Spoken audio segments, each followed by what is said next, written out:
তোমাৰ নামটো ক'বা নেকি? তুমি মাইকটো ওচৰলৈ আহা।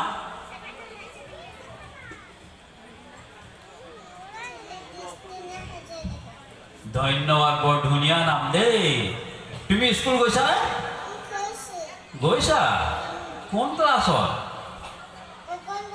অংগনবাড়ী। এই আমাৰ অংগনবাড়ী তেখেতে পঢ়ি আছে। হ'ব, ভাল লাগিছে, ধন্যবাদ দেই।